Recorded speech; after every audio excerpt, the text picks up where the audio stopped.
Bienvenidos a La Caverna del Emprendedor, el podcast de emprendimiento y actualidad, donde hablaremos sobre las noticias del mundo que nos rodea, sin mitos ni gurús. Buenos días, tardes, noches a todos y bienvenidos de nuevo una vez más a La Caverna del Emprendedor, episodio número 56. Hoy tengo conmigo a Pablo Franco. ¿Qué tal, Pablo? ¿Cómo estás? ¿Qué pasa, Alberto? Mira qué micrófono más guapo tengo. ¿Ah, sí? He conseguido romperte tanto los oídos que me has mandado un micrófono. Está bien.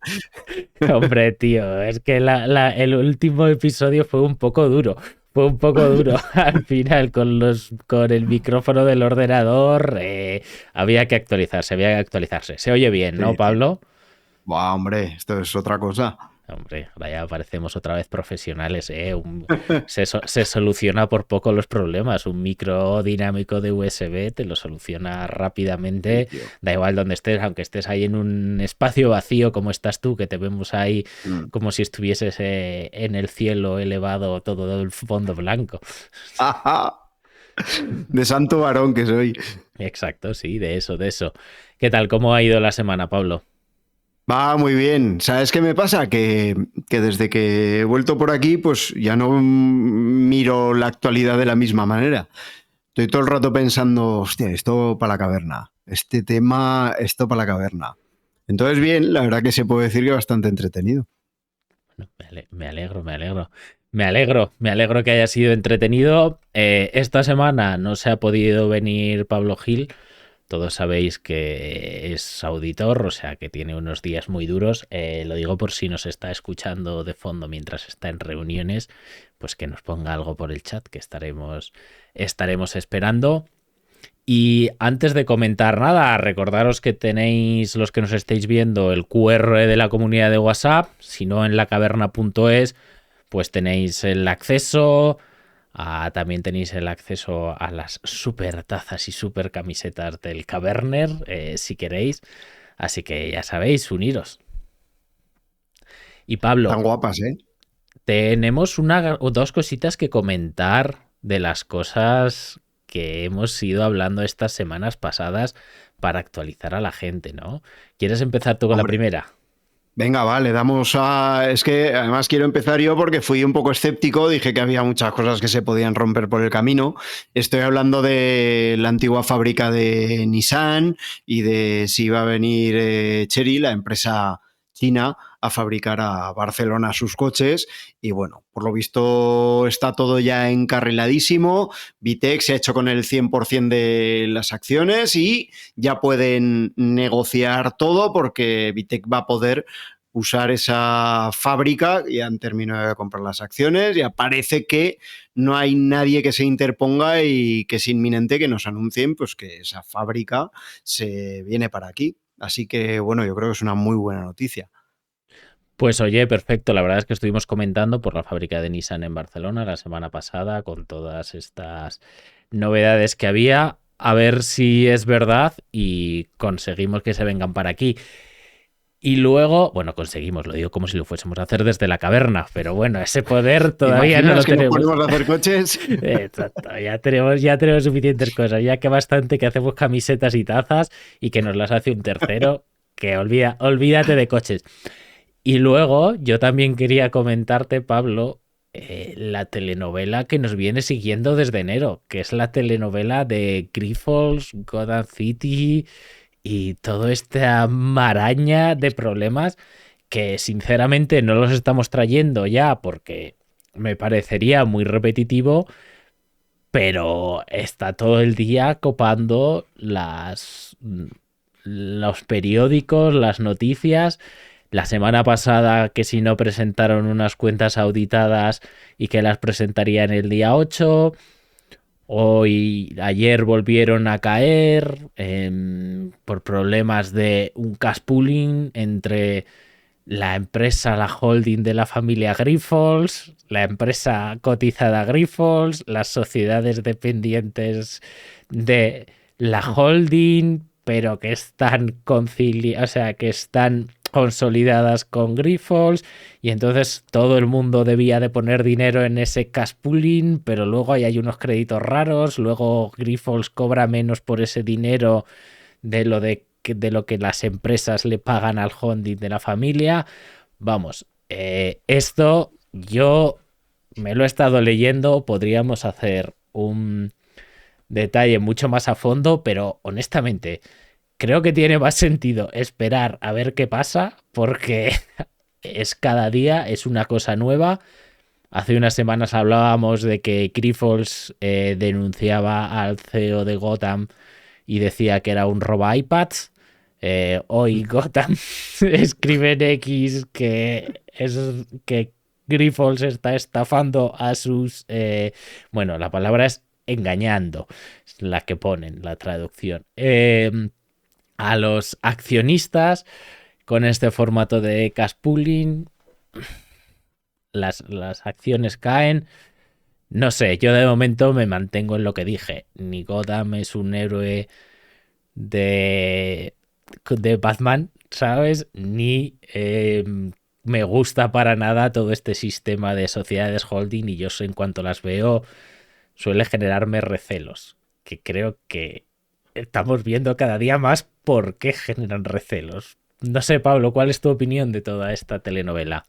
Yo aquí solo puedo dar opinión, porque obviamente información no tengo.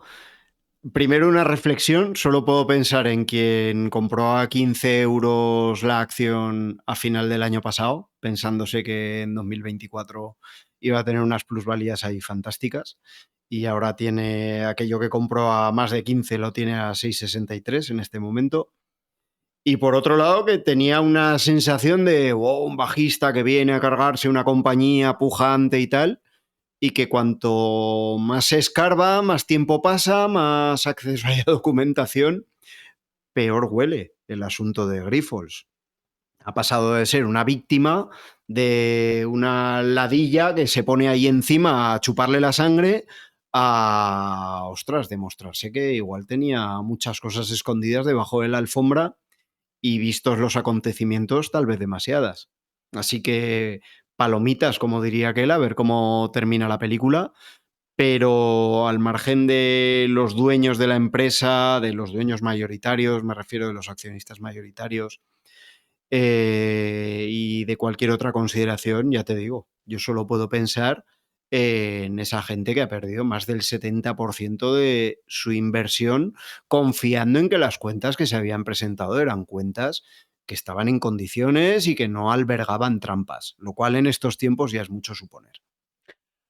A ver, de momento yo no tengo nada que diga que las cuentas albergasen trampas, entre comillas, porque todo lo que está diciendo Gotham hasta ahora, esta última información ya no la sé, hasta ahora era información pública que tú podías haber consultado desde hace más de un año. Otra cosa es que nunca nadie lo haga. Bueno, que sea información pública y que esté auditada no quiere decir que lo que hayas hecho esté bien, ¿no? O sea, que sea legal no quiere decir que esté bien, que hayas cumplido con las normas no quiere decir que esté bien.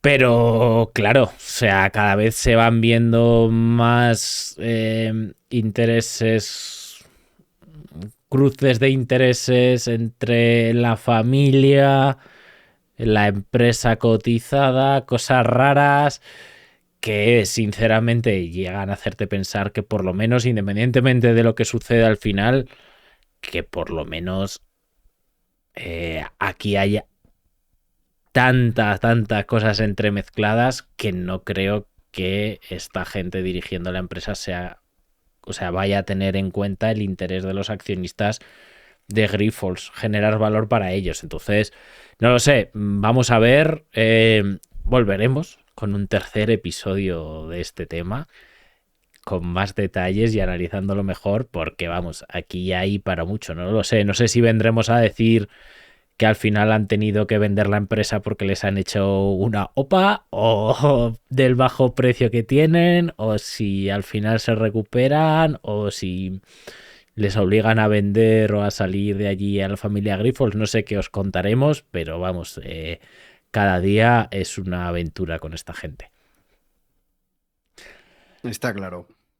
Bueno, pues si os parece, vamos allí, Pablo, con el primer tema de verdad que tenemos del día, ¿vale? Y es el siguiente.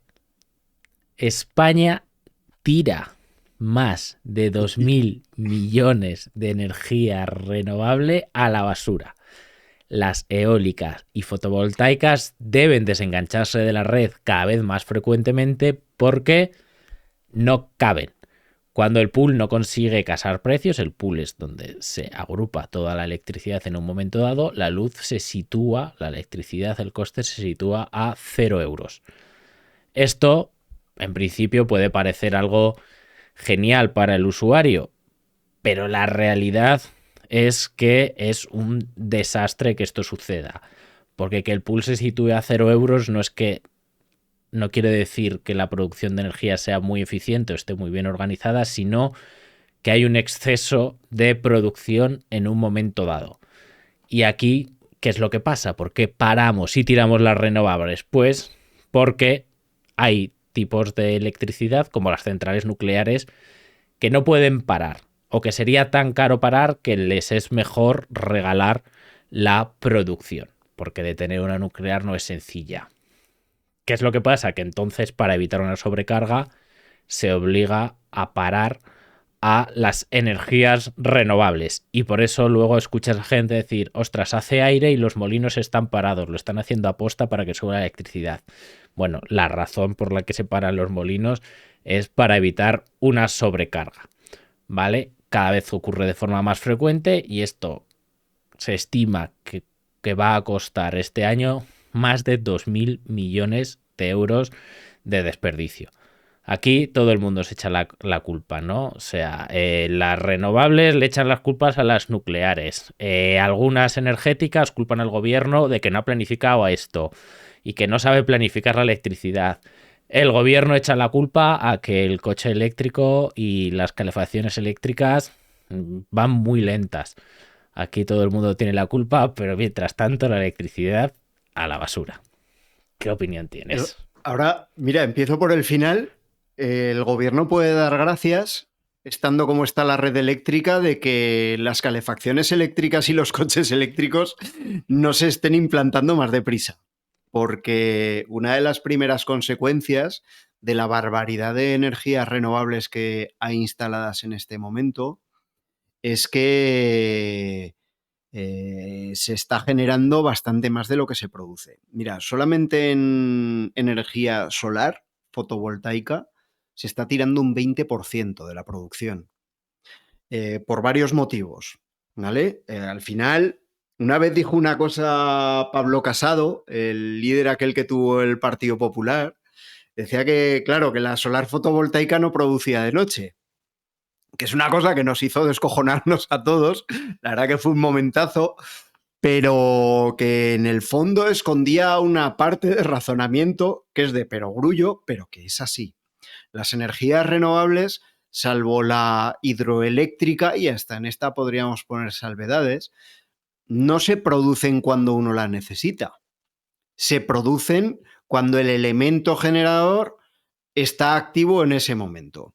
Entonces, la energía solar se produce cuando hay sol, la eólica cuando hay viento. Y esto no siempre coincide con la demanda que hacemos. Muchas veces, te lo decía antes de empezar, tendemos a hablar sobre todo del pequeño consumidor, pero aquí la madre del cordero está en la industria, que es la que de lunes a viernes tiene un mayor consumo eléctrico en este país y es la que marca la diferencia entre que nos sobre electricidad o haya que demandar más al sistema, a las centrales de ciclo combinado o a las centrales nucleares. Entonces, las energías renovables se producen cuando está ese elemento que las produce, que no siempre coincide con lo otro. Otros problemas que tenemos. Hay un problema de burocracia evidente. Hay un montón de instalaciones que ya están implantadas y que todavía no tienen conexión a la red, lo cual habla de ineficiencias muy graves, porque alguien ha hecho una inversión gigantesca para producir electricidad y no la está pudiendo conectar. Y yo a veces, siendo un poco mal pensado, digo que si no si no será una cosa voluntaria para, en lugar de tirar el 20%, acabar tirando el 30 o el 40%. ¿Por qué sucede esto? Porque no hay sistemas de almacenamiento. Hace poco Iberdrola anunció que va a gestionar una batería hidroeléctrica, que alguna vez creo que hemos comentado este tema, que no es otra cosa que el salto de agua que produce la electricidad está activo en los momentos en los que no hay otras energías renovables, esto es, se produce electricidad por la noche y luego cuando hay excedente de las renovables hay un canal secundario que vuelve a subir el agua a la presa, de manera que se puede utilizar como almacenamiento.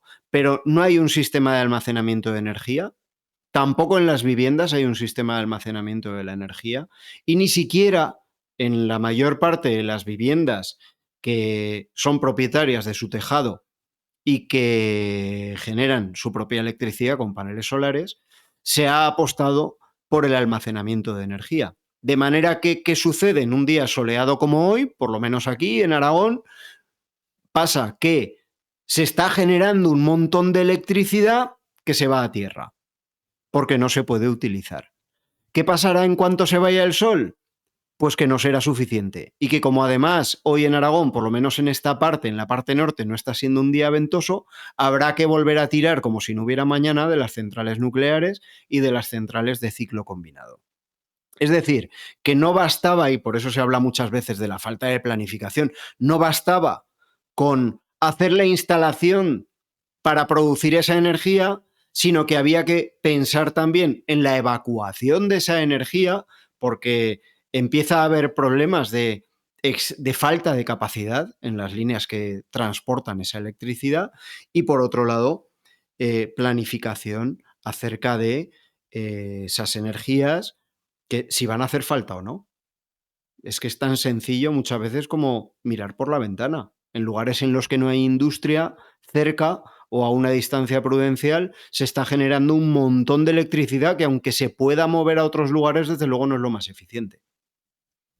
Al final yo creo que aquí es un poco como todo, es un problema muy complejo, muy técnico, que en parte el gobierno o los gobiernos lo enfocan desde un punto de vista político y no tiene nada que ver. O sea, creo que habrá pocas cosas más técnicas y más matemáticas que el consumo de electricidad de un país, ¿no? Y la red eléctrica que requiere y no sé, al final es como, oye, vamos a poner todo de renovables. Bueno, pero puedes hacer un estudio de verdad antes y que intentamos entenderlo. Entonces me creo lo de la mala planificación. También hay eléctricas quejándose, y no es que las eléctricas sean santo de mi devoción, ¿no? Pero hay eléctricas quejándose de que, de que la nueva Comisión Nacional de la Energía, la CNE, es básicamente algo político que está creando el gobierno para controlar más lo que hacen. Pues o sea, más injerencia política en algo que, que como vemos parece que no saben gestionar, pero es que no se para solo ahí, o sea, es decir, también se queja mucha gente, y lo he estado leyendo en varios sitios, que hace poco todos sabemos que cambiaron la forma de fijar el precio, la tarifa regulada, ¿no?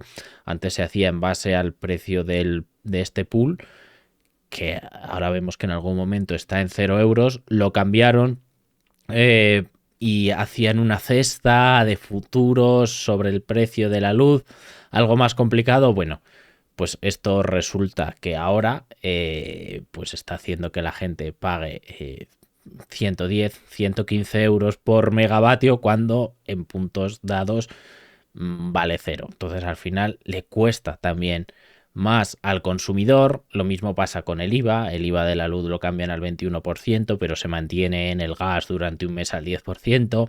Entonces, todo en conjunto es como un poco desastre, ¿no? Es como, no sé, o sea, todo tendrá...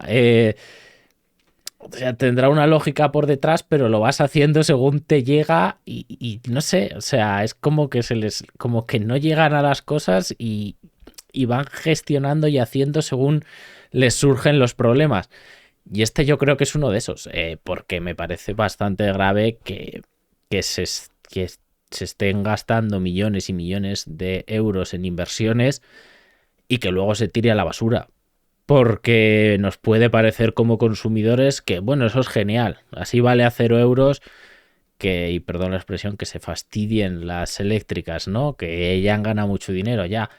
Pero es que esa inversión tiene un coste y en algún momento, si esas empresas pierden dinero, tú lo vas a acabar pagando.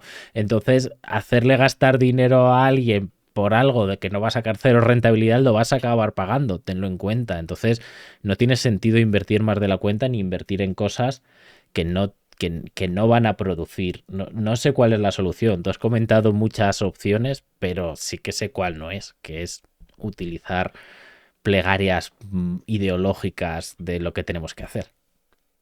Es que, mira, Redella, que es quien se encarga, Red Eléctrica Española, que es quien se encarga, porque además tienen ahí, pues bueno, digamos que todo su desarrollo está perfectamente, bueno, perfectamente, está planificado, funciona con planificaciones a largo plazo, tiene previsto invertir 1.000 millones de euros para la red, pero ya sabemos que necesitaría invertir el doble.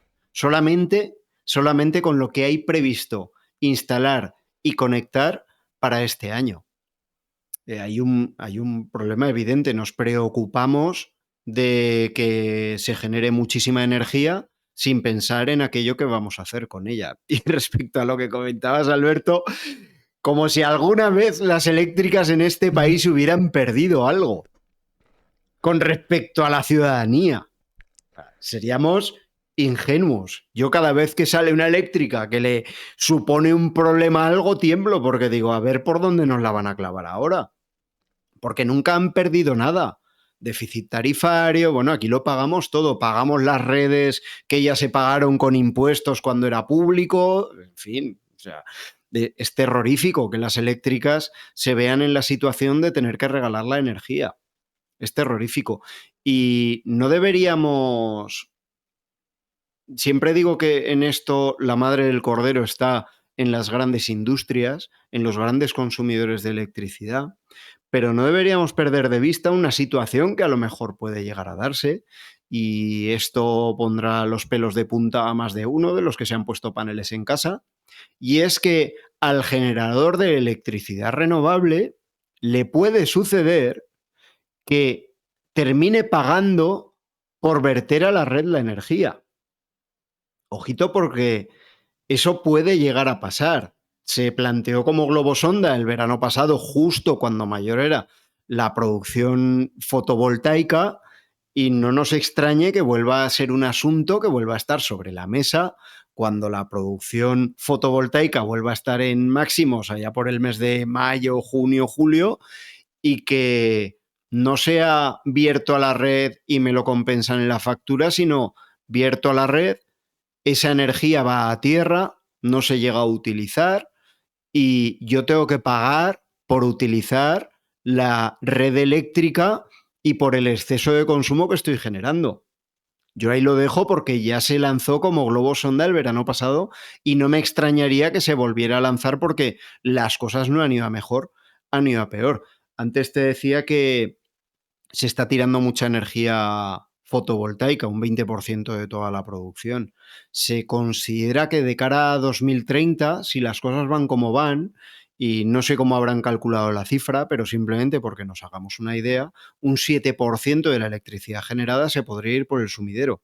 Aquí ya no solamente hablamos de fotovoltaica, hablamos de todos los tipos de generación eléctrica, el 7%. ¿De verdad nos podemos permitir como país desperdiciar el 7% de la energía que generamos porque no tenemos nada más que enchufar? A ver, es que es un problema extremadamente complicado. Claro, si por ejemplo lo comparas con la comida, pues dices, tirar el 7% de la comida, qué eficiente eres. Bueno, pues bien, yo creo que estamos en ese nivel. Claro, el problema es que a mí no me cuadra tampoco las cosas del todo, o sea, sin ser ultra experto en esto, ni muchísimo menos, o sea, visto mucho de eso, no me cuadra el ver hectáreas y hectáreas y hectáreas y hectáreas de construcción de campos solares porque los hay. Tú vas de Zaragoza a Madrid y ves en Guadalajara unos pedazos de campos de decenas y decenas de hectáreas. Por todos los lados estás viendo cómo se crean esos campos solares, y a la vez lees estas noticias que sí, que sé que son cosas puntuales, pero es que claro, España no es tan grande, entonces cuando da el sol suele dar el sol más o menos en todo. Puede haber diferencias, ¿no? Pero quiero decirte que al final, claro, si ya cuando da el sol te sobra la electricidad, igual sin un sistema de almacenamiento ya no tiene mucho más sentido poner más, y en lo que habría que invertir es en cómo lo almacenas o en otro tipo de electricidad que te dé en momentos diferentes. No lo sé, porque todo esto es a la vez a la que tú planteas, o sea, en la que tú sigues comprando petróleo a porrón porque necesitas enchufar las centrales de ciclo combinado cuando no hay ninguna energía renovable. Entonces, no sé hasta qué punto se están tomando las decisiones de forma correcta o solo se están tomando las decisiones de forma política. No lo sé. Pues hombre, a ver, ¿cómo lo digo sin meterme en ningún lío? En ningún lío legal. Pero está claro que se ha generado una burbuja interesada de renovables.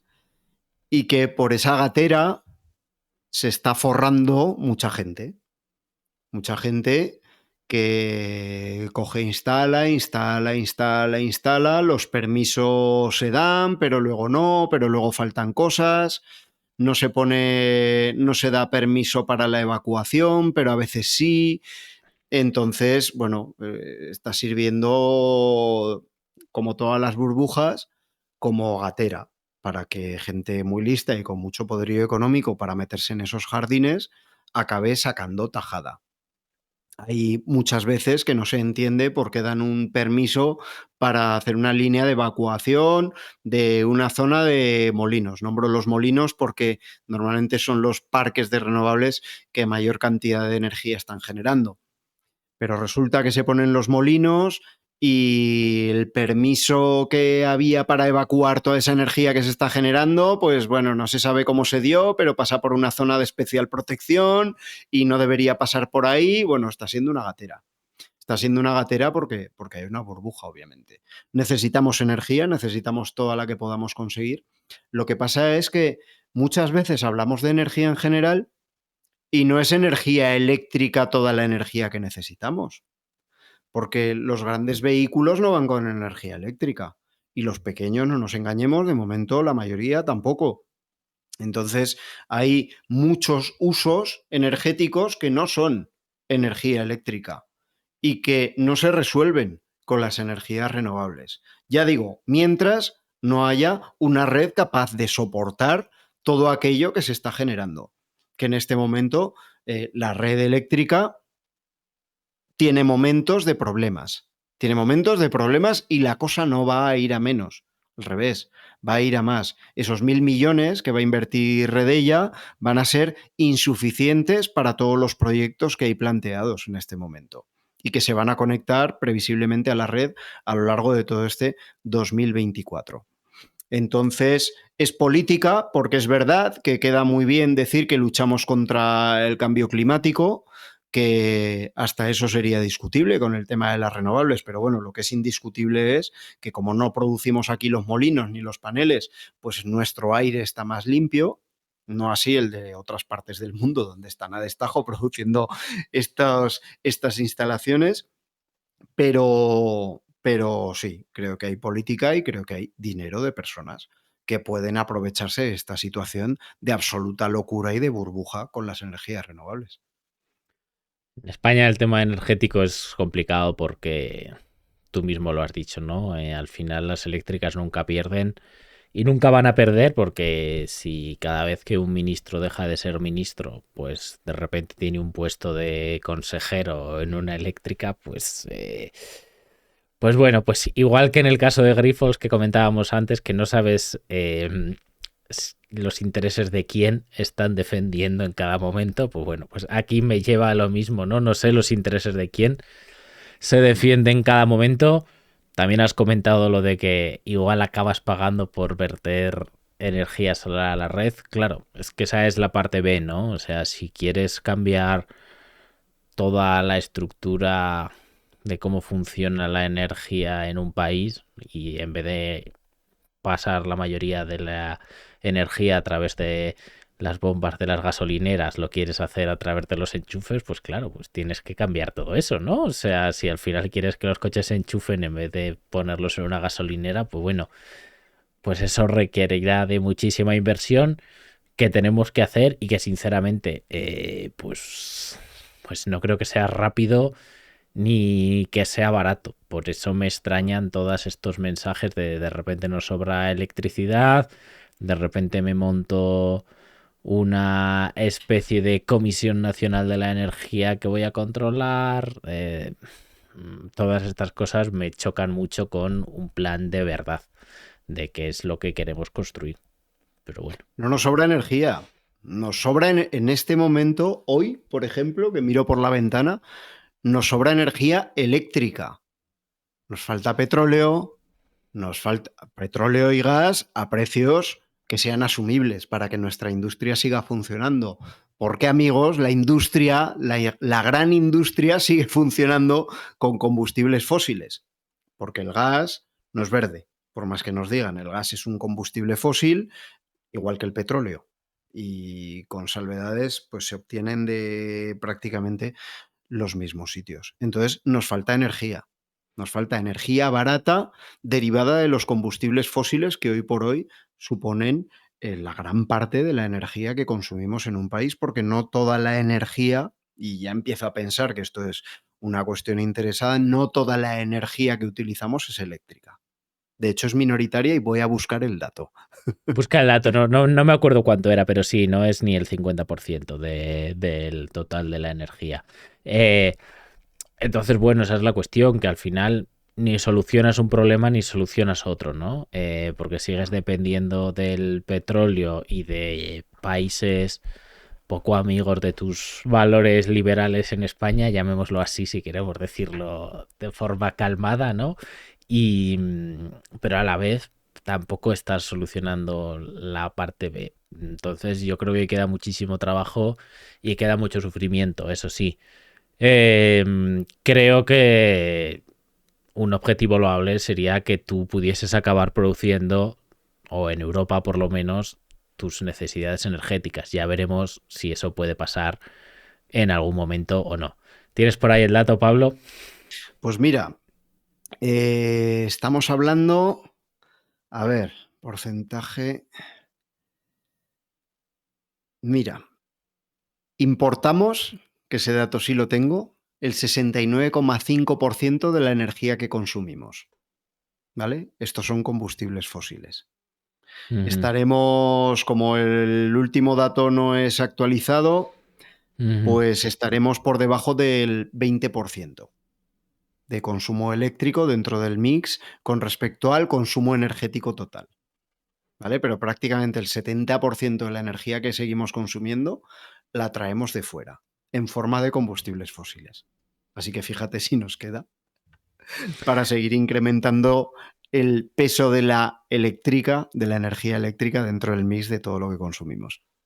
Pues eso, sin hacernos haters de nadie ni de nada, pues que simplemente todavía queda mucho camino que recorrer, que noticias como la de que tiramos 2.000 millones de euros en energía renovable chocan, que es verdad que todavía no es un porcentaje brutal, pero que creo que la solución es mucho más compleja que seguir poniendo placas solares. Creo que la solución requiere de muchas cosas y muchas veces tú escuchas a gente decir que, bueno, si todo el mundo se pusiese una placa en su tejado, el problema estaría solucionado y no creo que eso sea verdad. Si todo el mundo se pusiese una placa en su tejado, pues te sobraría mucha electricidad durante el día y eléctrica durante el día y ya está.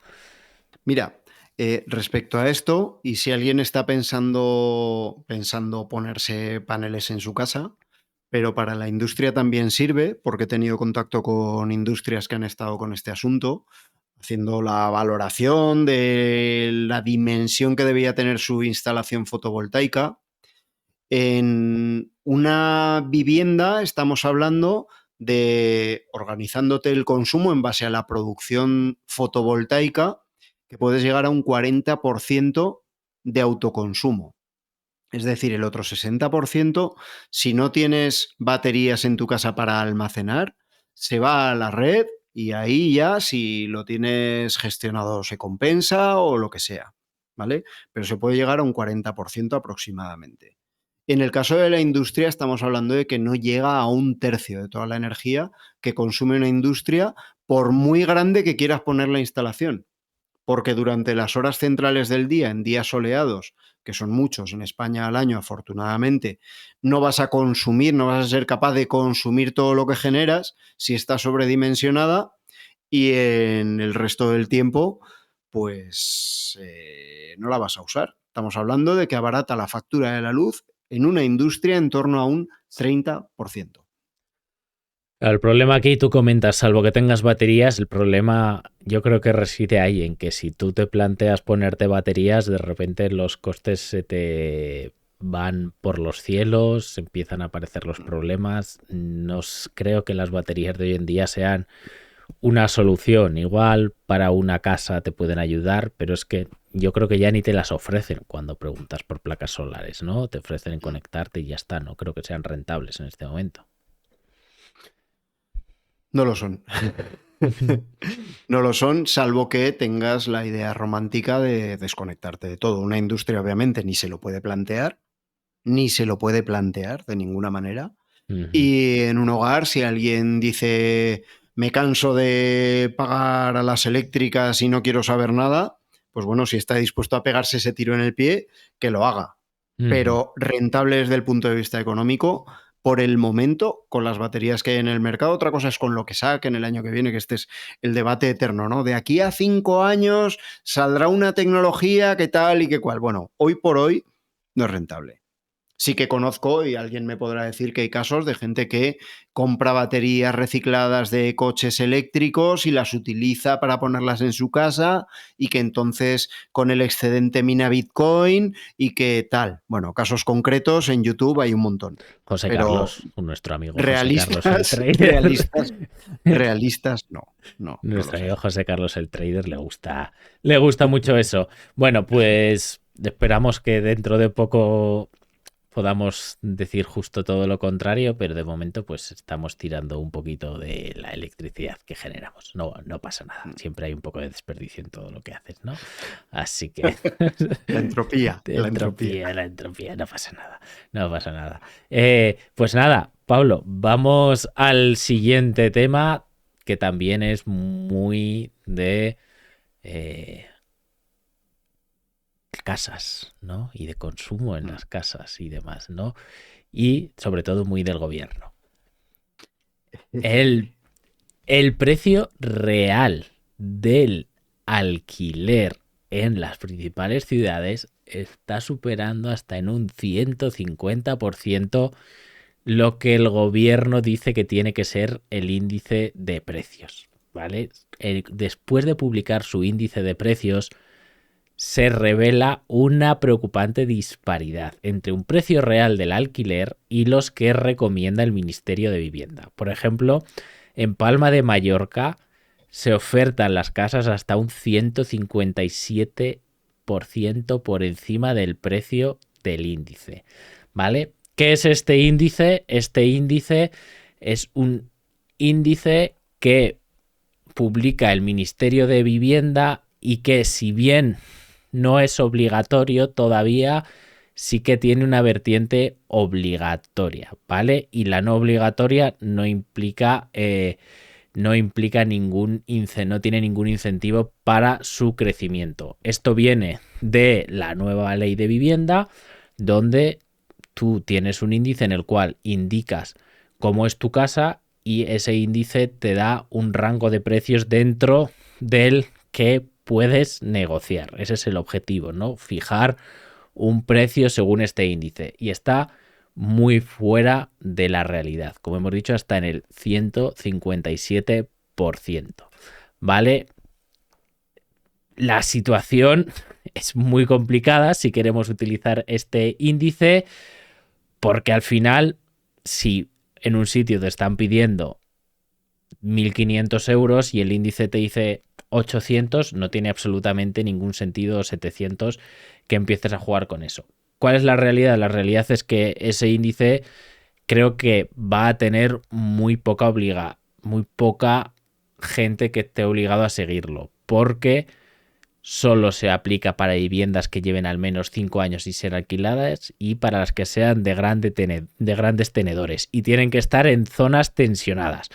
Y solo Cataluña ha pedido declarar alguno de sus municipios como tal. Es decir, prácticamente no se le va a aplicar a nadie, pero en el caso de que se aplicase, una casa que aquí te pone que tiene que valer 1.000 euros, en Palma, por ejemplo, pueden estar ofreciéndose por 2.500 euros. Esa es la diferencia de la que estamos hablando. Mercado regulado. A ver, lo primero es que, antes de ponerme hater, porque si no, esto es hablar mal de todo, me parece que algo hay que hacer con la vivienda. ¿Vale? Estoy de acuerdo en que algo hay que hacer, porque no puede ser que una familia que entre las dos personas estén ingresando 3.000 euros, por más de 1.000 se les vaya en el alquiler. Mira, no tiene ningún tipo de sentido. Cerca del centro de Madrid, vale que es Madrid, pero bueno, estudio de 35 metros cuadrados, más de 1.000 euros al mes. 35 metros cuadrados es 2 veces la habitación en la que estoy yo ahora mismo. No la parte Sí, no, que yo estaba vosotros. pensando más a alguien a lo mejor que incluso alguien que se ha ido a vivir a Guadalajara, porque ha asumido que en Madrid ya no y que pues se va en tren, o que como no está muy lejos, pues se coge el coche. ¿Vale? Entonces, algo hay que hacer. Obviamente con la vivienda algo hay que hacer. ¿Es esto lo que hay que hacer sí o sí? Pues bueno, yo creo que no va a pasar nada. Igual es, vamos a estar hablando de esto y igual es un comentario que no debería hacer, pero yo voy a ser sincero. ¿Y por qué creo que no va a llegar a ningún sitio? Porque tenedores con más de 10 viviendas dentro del parque de vivienda de las ciudades no hay tantos. Ese es el punto primero. E incluso ellos tienen posibilidades de escaparse. ¿Por qué? Porque si han hecho algún tipo de reforma de calado en la vivienda en los 2 últimos años y el calado de la reforma, pues a ver quién te lo discute, se pueden escapar. Se pueden escapar. Y pueden subir el precio del alquiler hasta otro porcentaje distinto. Todo esto viene de la ley de vivienda. Ya el año pasado se puso un tope al incremento de los precios del alquiler del 2% y para este 2024 era del 3%. Entonces, estas situaciones y todas estas cosas que nos dicen que van a pasar dependen para suceder de varios aspectos. La primera es que se declare zona tensionada. Nadie va a declarar de oficio zona tensionada, nadie del gobierno central, me refiero, sino que va a ser desde las propias comunidades autónomas en las que se haga uso de esa definición de zona tensionada en los ayuntamientos en los que previamente a vivienda de la comunidad autónoma le han solicitado esa declaración de zona tensionada. ¿Vale? Aquí empiezan a aparecer los actores que finalmente deberán aplicar este asunto. Y por no seguir profundizando y pegarme media hora hablando yo solo, la última pata, esto es, vale, para declarar zona tensionada tienen que concatenarse una serie de administraciones públicas de distintos partidos políticos, con lo que eso implica en este país, que no debería, pero lo implica. Y la segunda parte del asunto es, ¿quién va a controlar? ¿Se va a controlar de oficio? ¿Tendrá que haber una denuncia del inquilino? ¿Se arriesgará el inquilino a denunciar cuando por fin ha conseguido superar el casting? Que es más difícil encontrar piso que encontrar pareja, y no lo digo como exageración, en muchos sitios. ¿Se va a arriesgar el inquilino a una denuncia para quedarse sin vivienda y tener que volver a ponerse a buscar? Porque en vez de un 3 le han subido un 4 o un 5, o la vivienda en la que por fin ha conseguido meterse está un 100% por encima del precio que marca ese límite del Ministerio de Vivienda. A mí solo me surgen preguntas y la respuesta para casi todas se parece bastante. Esto no lo sé. Lo mismo que antes. O sea, yo creo que son gestos políticos que no solucionan el fondo del asunto. Si tú tienes una vivienda por la que se están pegando 10 personas cuando vale 1.000 euros por 35 metros cuadrados, el que tú pongas un índice obligatorio en el cual la tienes que alquilar por 600 euros, que es lo que están haciendo, no soluciona el problema. O sea, bueno, igual para ese, a corto plazo, para ese ganador que en vez de pagar 1.000 paga 600, perfecto, pero tienes otras 9 familias que no pueden. Eh, Habrá menos casas porque ya solo te pueden generar 600 euros y porque está todo más limitado y al final eso yo veo que no soluciona el problema. O sea, te da un buen titular, ya está. Pero ya está, o sea, te quedas con el titular, pues bueno, no lo sé. O sea, sinceramente creo que ya lo hemos comentado muchas veces este tema. Eh, Creo que hace falta más vivienda, probablemente hace falta más vivienda, llámalo público o llámalo como tú quieras, ¿sabes? Sea de construcción privada con apoyo público como las VPOs o públicos, no lo sé, cada uno que con su ideología diga lo que él prefiere. Pero la realidad es que han aprobado la ley de la vivienda y en 2023 en Barcelona los alquileres han subido casi el 10% y en Sevilla, Valencia y Madrid han subido cerca del 8%, bastante más que la inflación.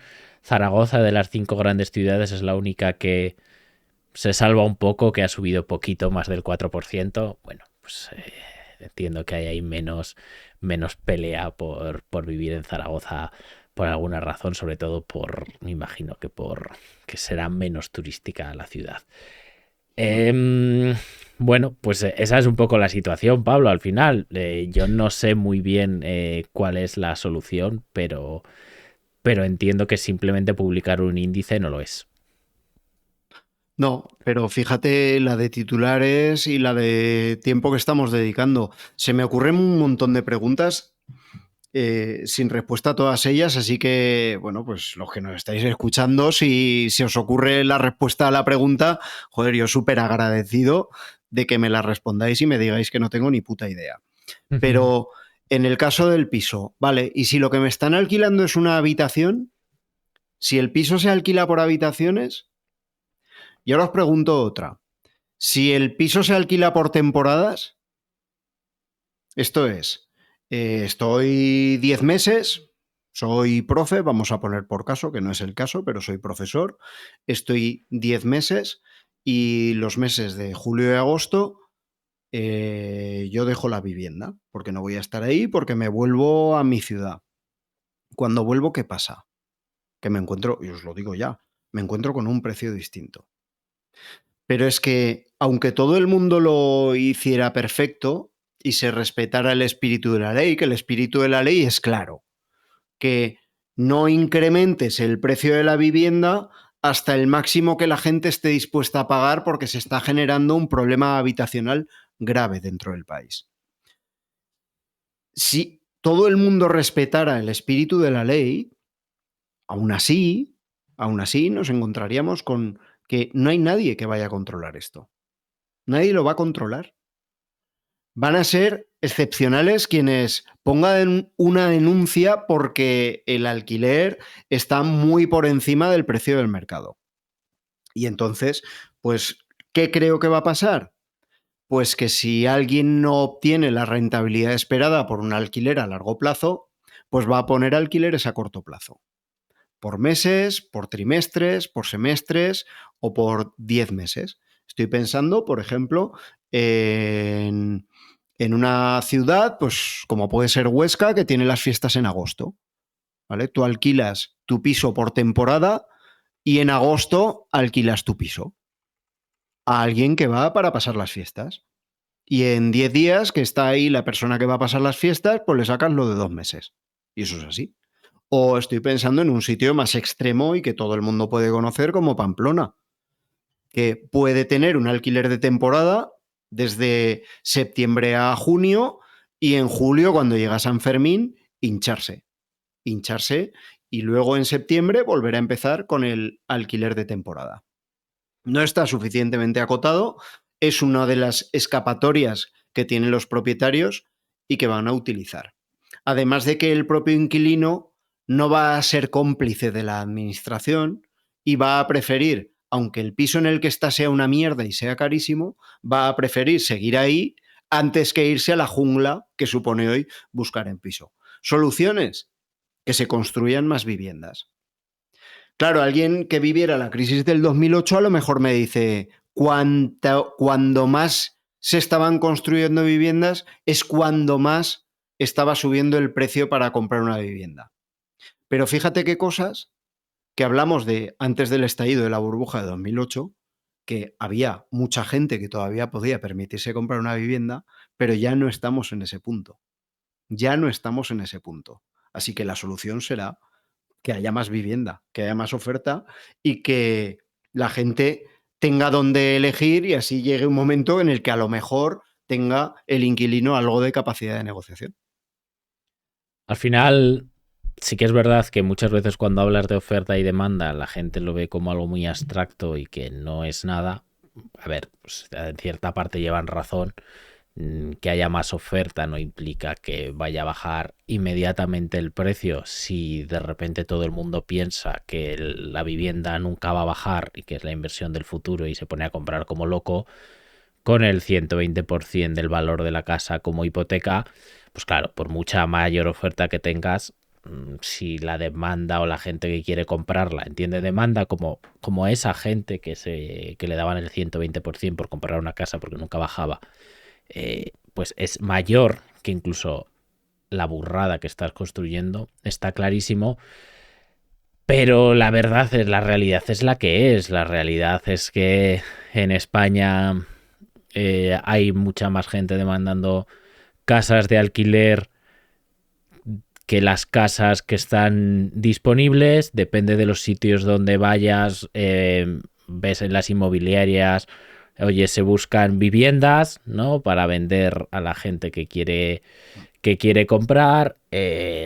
Hay un problema de oferta y hay un problema también de viviendas vacías. ¿Y viviendas vacías por qué? Pues también porque la gente, y será justificado, ¿no? Pero hablas con mucha gente, sobre todo la típica es como decir, la gente más mayor que tiene mucho miedo a alquilar. Oye, es que esto me va a dar problemas y si luego no me paga no lo puedo echar y qué jaleo, es que mira, yo ya tengo mi pensión, tengo mi dinero y no alquilo el piso y pisos vacíos a porrón. Entonces, es que claro, no creo que sea un problema de un índice ni de unos grandes tenedores que mantienen el parque de vivienda y son unos especuladores. No creo que ese sea el problema. Creo que el problema es que faltan casas y que la gente que tiene casas de sobra no las alquila para evitarse problemas. Creo que son esas dos. No sé si estoy en lo equivocado o no, Pablo. No sé si tú tienes la misma percepción.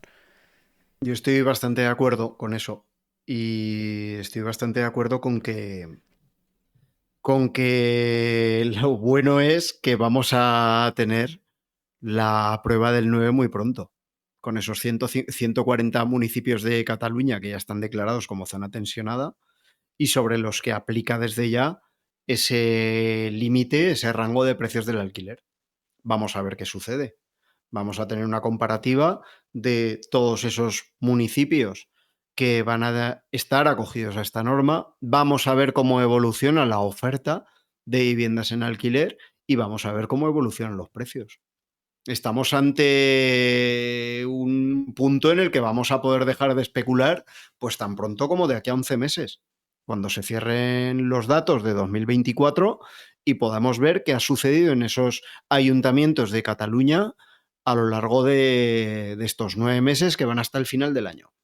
Tampoco Lo hay vamos que... a poder ver y eso está muy guay, además, porque vamos a poder comparar. A ver, da igual, porque da igual lo que digas, da igual lo que hagas, no va a servir de nada, pero bueno, o sea, ya vistes la ordenanza de vivienda de Ada Colau, pues bueno, Barcelona es la que más sube el alquiler. Quiero decirte, no creo que con una norma no creo que soluciones un problema de fondo real. Entonces, bueno, pues yo creo que salvo que nos molestemos realmente en construir casas a buen precio para que sobren, entre comillas, y fíjate que aquí igual sí que nos tiene que, igual que con la electricidad no la podíamos tirar, igual aquí tienen que sobrar casas, ¿no? Para que bajen de precios, ¿no? Pero bueno, y yo Y, qué sé, que no estén vacías, o pues si bueno. se, o si se quiere ser, o si se quiere un Estado que intervenga, que me parece bien en determinados casos, y este podría ser uno, pues que cuando haya una promoción de viviendas se le dé prioridad en la compra a aquellas personas que no tengan ninguna vivienda a su nombre. Que habrá trampas y tal, pero bueno, en algún momento esas trampas se acabarán, porque al que compra viviendas poniéndola al nombre del hijo, del primo, del nieto, de tal, al final se le acabarán los parientes. Entonces, se puede intervenir de esa manera. Tú puedes generar una ley por la que se dé prioridad en la compra de vivienda a gente que la va a usar como primera de vivienda. Y no estoy hablando de protección oficial, que ojalá, pero algo tan sencillo como eso. Luego habría muchos recovecos. Pero bueno, si quieres legislar, si quieres arreglar un problema estructural y profundo con un índice de precios, pues bueno, se pueden probar también otras alternativas.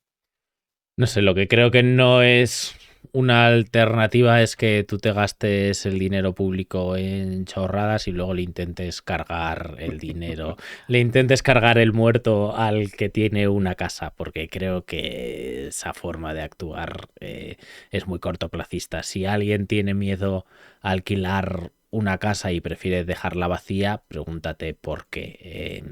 Ya está. Y luego promociona que haya viviendas más baratas. No lo sé, creo que obligar a la gente a hacer cosas en vez de incentivarlo es de las peores ideas que se te pueden ocurrir. Y esa es mi forma de verlo, porque tú bien lo has dicho. ¿Quién va a denunciar luego? Si es que al final, si a ti te interesa una vivienda a 2.000 euros, es porque te interesa a 2.000 euros. Ya está. Es porque no hay nada mejor. ¿Te crees tú que esa persona no él preferiría una de 1.000 euros? Pues por supuesto que sí. Ya está. Pero es que solo hay gente dispuesta a alquilarlas a 2.000 euros. Entonces, pues no lo sé, pregúntate por qué sucede eso. Y no es Claro, es por... que además, en este caso hay otros sectores, otros mercados en los que enseguida se puede hablar de cártel, porque hay muy pocos actores que tengan la capacidad de manejar los precios y podemos llegar al caso en el que se pongan de acuerdo. Pero en este caso, ¿hay alguien poniéndose de acuerdo? ¿O es la propia realidad de la zona, joder, que es que si tu vecino está alquilando, tu vecino Pepito, con el que compartías bloque, está poniendo el alquiler a 1.500 euros y ves que lo alquila, Y no pues tú solo que la lo siguiente alquila, sino que tiene entre 10 hace un personas o 10 casting, tío, para familias, elegir. claro, para elegir. Pues es que todavía tú te piensas que lo está alquilando barato. O sea, es que Claro, igual en vez de a 1.500 lo pones a 2.000 y en vez de 10 sigues teniendo 5. tú lo alquilaste el mes pasado al 1.200 y te sientes gilipollas. ¿Que es deseable? No, no porque estás obteniendo una rentabilidad muy superior a lo que se debería. Aquí yo creo que hay un problema generacional también. Todos deberíamos ser un poco consecuentes. Pero claro, ¿cómo ser consecuentes cuando alguien ha pagado con el sudor de su frente una vivienda, se ha podido comprar otra, se ha ido a vivir ahí y tiene esa vivienda para alquilar? Y la tiene pagada y en lugar de sacarle 1.200 al mes le saca 1.500. ¿Quién renuncia a esos 300? ¿Quién renuncia? Ojalá. Sí que es verdad que pienso que los boomers, la gente nacida en los 50 y en los 60, pues hombre, debería hacer un esfuerzo de empatía. Pero claro, Pero dile a tú alguien que, claro, a una persona individual no le puedes pedir un esfuerzo de empatía al dile a final. alguien que le saque 500 euros menos al mes al piso. Díselo. Es que no, es que se te va a descojonar. Se te va a reír en la cara y no puedes hacerlo, además. No Claro, puedes hacerlo. ese es el problema, pero entonces, ¿cuál es, en qué conviertes el país? Pues me refiero, o sea, ¿en qué vas a convertir? ¿En que solo los que sean hijos de aquellos que han podido comprar casa tengan vivienda? y los demás pues tengan que no ahorrar nada y malvivir o compartir con 40 años casa con otras 5 personas de 40 años. Es que, claro, es un problema muy gordo, pero es un problema muy gordo que no se soluciona diciendo les vamos a poner un índice a los fondos buitres. No sé si me explico. O sea, se soluciona dándole una alternativa real a esa gente que es la que tiene el problema. Esa es mi opinión, Es que que eso es ya la que está tiene que pasando. alquilar. La historia es que eso ya está pasando. Yo tengo la cuenta muy echada y para tú poder comprarte una vivienda con los impuestos, gastos notariales y toda la historia es un 33%. Vamos a pensar en un piso de ciudad muy pequeña que está en 150.000. Piso pequeño, ciudad pequeña, barrio no espectacularmente bien equipado y claro, estamos hablando de que esa persona tiene que juntar 50.000 euros. ¿Cuántas personas jóvenes hoy tienen 50.000 euros ahorrados? ¿O 25.000 uno y 25.000 otro? Solo para que te den la hipoteca y poder dar la entrada. ¿Cuánta gente? No me quiero imaginar si estamos hablando ya de pisos de 200.000 euros o incluso de 300.000. ¿Quién junta 100.000 euros? Pues o has tenido éxito en los negocios o has heredado. Pero eso no es lo mayoritario. Claro, pero has tenido éxito en los negocios bien, has heredado. O sea, ¿tú crees que el país así a largo plazo va bien? O sea, si Ah, solo no es los un, es que, herederos, es si que no solo es, no los es un herederos porcentaje pueden tener relevante. casas, claro, no es un porcentaje relevante. No, pero al final, y luego dices, bueno, pues damos un aval a la gente para que se pueda endeudar al 100%. Bien, para que no necesites los 50.000 euros y en vez de 50, pues necesites los 20 que te cobro, los 20.000 que te cobro de impuestos y demás trámites. Ok, vale, pero entonces lo que estás haciendo es inflar más todavía la demanda y subir más todavía el precio. No, eso no cambia el que siga solo habiendo una casa disponible para 10 familias, el hecho de que des avales para las viviendas. Eso solo hace Ya. que tengas más demanda y genere más problema todavía. Ese aval para la entrada y que el banco te acabe dando el 100% y que tú solo voy a decir, solo tengas que poner el 10% de el valor de esa vivienda que tú quieres adquirir por 200.000, que ya tienes que poner 20.000 y aquí mucha gente ya se baja del carro Ujú. porque no ha podido ahorrar ni 20.000 euros. Es que hablamos todo el rato de gente joven, no hablo de gente de 40 años Correcto. o de 45 de 50, que ya llevas tus años trabajando y has podido organizarte con un poco de... No, es que gente joven, gente de 30 años, vale, piso de 200.000. Vamos a poner, me lo voy a inventar, pero vamos a poner que con esa vivienda y el periodo elegido, tú tendrías con una hipoteca al 80% 1.000 euros de cuota hipotecaria. 1.000 euros. Vale, al incorporar ese 20% avalado más sus intereses, esa cuota pasa de 1.000 euros a más de 1.300. Hoy. Y ya no solo eso, sino que, Si bueno, no han podido ahorrar 20.000 euros, Alberto, si han tenido problemas para ahorrar el 33%, el 32%, el 34% del coste total de la vivienda para dar la entrada, pagar al notario y pagar a todo el mundo, ¿cómo se van a poder permitir pagar una hipoteca de 1.300, 1.400 euros al mes? y además es que luego la realidad es que entre que las cosas vayan bien como parece que van ahora, en el cual no hay paro, voy a decir no hay paro, porque bueno, el paro es una cosa complicada, entre comillas, pero voy a decir que yo no conozco a nadie que esté en paro de verdad ahora mismo. Igual yo soy muy raro, bueno, sí que puedo conocer, pero que no conozco prácticamente a nadie que esté en paro 2 años, 3 años, que no pueda encontrar un trabajo, que esté en una situación que digas, ostras, es complicado, ¿no? Ahora que la situación está bien, entre comillas, vale, pues ok, te dan eso, te va bien, ya está, o sea, te puedes quedar en paro unos meses, luego recuperas, pero como la situación cambie, y de repente sí que haya paro de larga duración, sí que haya problemas, esta gente que va tan hasta arriba va a dejar de pagar. Y cuando deje de pagar, probablemente haya mucha gente que deje de pagar a la vez, que los bancos empiecen a ejecutar las hipotecas, que las casas que nunca bajen vuelvan a bajar en 15 años por segunda vez de precio, y que cuando se ejecuten esas hipotecas, pues te sigas quedando con un pufo y que generes un problema gordo, porque la gente tiene que saber que se está metiendo en una deuda personal, que esto no es como América, que tú coges, das tu casa y oye, venga, ya está, empezar de nuevo. Sí, que tienes ley de segunda oportunidad, tienes lo que tú quieras, pero si la vivienda cae un 40% y tú debes el 100% al banco, pues te sigues debiendo al 40% de la hipoteca. No sé si con los avales ICO ese 20 extras te lo librarías de pagarlo Alberto, o no. has dicho deuda personal y a mí me ha pasado por la cabeza enseguida y perpetua. ¿Y Y por qué lo perpetua. digo? Porque si te compras una casa con 35 años, la vas a acabar de pagar cuando estés jubilado. ¿Vale? Y a lo mejor te toca seguir trabajando para acabar de pagar la hipoteca.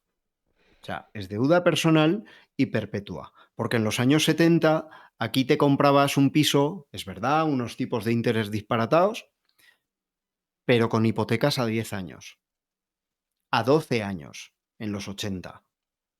¿Vale? 10, 12 años era muchísimo, porque los tipos de interés eran un disparate, pero en 10 años lo tenías pagado. Ahora es toda la vida laboral de una persona. Porque no se ha podido meter antes. Porque comprarse un piso con menos de 35 es rara avis. Es deuda personal y perpetua.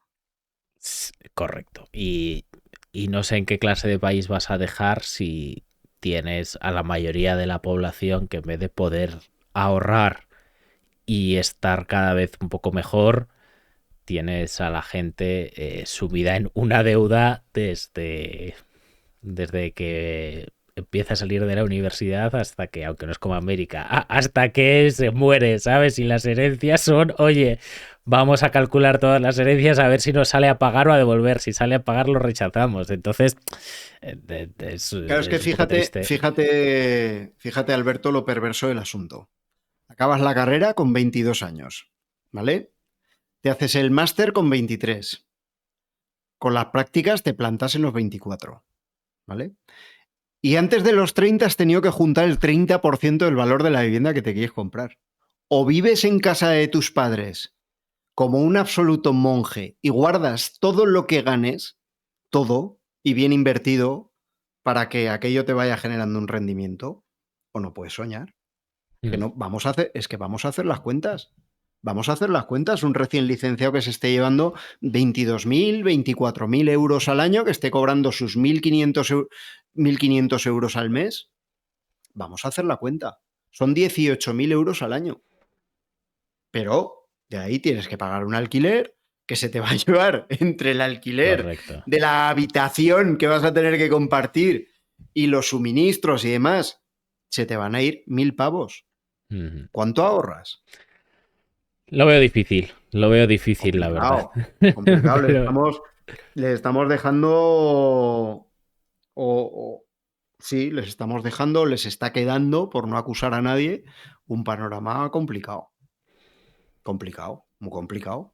Muy complicado. Y yo hablo con mucha gente de 20 y muchos y están cabreadísimos. Cabreadísimos, porque ellos han cumplido con su parte del contrato social. Han estudiado, se han formado, han buscado una carrera que tuviera salidas o una formación profesional, me da exactamente lo mismo. Se han esforzado y cuando llega el momento de recibir los frutos de ese contrato social que ellos han respetado y han cumplido, se encuentran que no es la verdad. hay. Pues esa es la situación. Esa es un poco la situación. O sea, la norma, como podemos ver, que han instaurado y este índice, pues bueno, pues se queda muy lejos de la realidad y creo que no ataca el problema, que es que hay más gente pidiendo casa que las casas que están disponibles y por eso suben los precios. No es demasiado complicado de entender, o por lo menos eso pasa en las ciudades. Entonces tienes que conseguir que las casas que están vacías se alquilen, pero porque a la gente le interesa alquilarlas, no porque tú vas con una pistola y le apuntas a la gente en la cabeza para que la alquilen. Y tienes que conseguir que se construyan más casas. Y ya está. Y así es como bajará el precio. Cuando no haya 10 personas compitiendo en una especie de mal concurso por ser el que se queda con ese piso. Pujando, tío. Es que Pujando. Es que pujan. Eso, yo lo puedo ver por un edificio, o sea, una casa en el barrio de Salamanca de Madrid con vistas a la Plaza de Colón, te lo compro. Pero por un cuchitril de 35 metros cuadrados que haya pujas, que me parece surrealista. Te lo digo y hagámonos cargo de esto, que es que hay una generación, y empieza ahora, pero yo creo que, bueno, si van las cosas así serán más, una generación que no va a tener vida adulta. Que no van a tener una vida adulta digna y plena en este país. No la van a tener. Y yo sí conozco, porque, claro, conozco los dos espectros. El que dice, no, si se echaran menos cañas y gastaran menos en el teléfono, seguro que les llegaría para un piso. No es verdad. Es muy mentira. Es muy mentira. ¿Cuántas cañas se puede beber un humano? A ver, no lo sé. Igual en algún caso es verdad, pero... A ver, alguien que no sea de Soria, quiero decir. Bueno, pues... Pero beberte 100.000 euros en cañas... está fea. No es verdad. Que es que aquí no hace tanto los pisos de nuestros padres valían 2, 3, 4, 5 millones de pesetas. Vale, me acabo de codificar, pero... para quien no conoció las pesetas, menos de 30.000 euros. Bueno. Una vivienda que estaba ya bastante bien, con unos tipos de interés de disparate del 12, del 14, del 15%, pero aquello en unos añitos estaba pagado. Desde que nacía el niño aún no iba al instituto y tú ya tenías el piso olvidadísimo, la hipoteca. Olvidadísimo. Ya no, hagámonos cargo todos. Y también los pequeños propietarios de vivienda.